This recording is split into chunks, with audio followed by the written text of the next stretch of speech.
Ramoji group సంస్థల అధినేత శ్రీ రామోజీరావు గారి అకాల మరణం నన్నెంతో బాధించింది.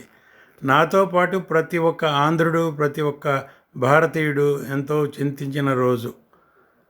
అక్షరాన్ని ఆయుధంగా మార్చి నిరంతరం పోరాడి అరాచక పాలన అంతం చేసి ఆంధ్ర ప్రజలను కాపాడిన తృప్తితో ఆయన దెబ్బకేగారనే చెప్పక తప్పదు.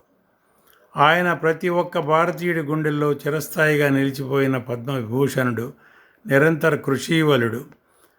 ఆయన ఆత్మకి శాంతి చేకూరాలని ఆ భగవంతుని కోరుకుంటూ వారి కుటుంబ సభ్యులకు, వారి సిబ్బందికి, ప్రతి ఒక్క కుటుంబ సభ్యులకు నా ప్రగాఢ సానుభూతి తెలియజేస్తూ సెలవు.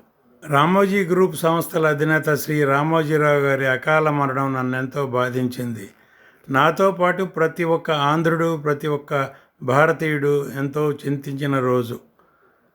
అక్షరాన్ని ఆయుధంగా మార్చి నిరంతరం పోరాడి అరాచక పాలన అంతం చేసి ఆంధ్ర ప్రజలను కాపాడిన తృప్తితో ఆయన దెబ్బకేగారనే చెప్పక తప్పదు. ఆయన ప్రతి ఒక్క భారతీయుడి గుండెల్లో చిరస్థాయిగా నిలిచిపోయిన పద్మవిభూషణుడు, నిరంతర కృషీవలుడు.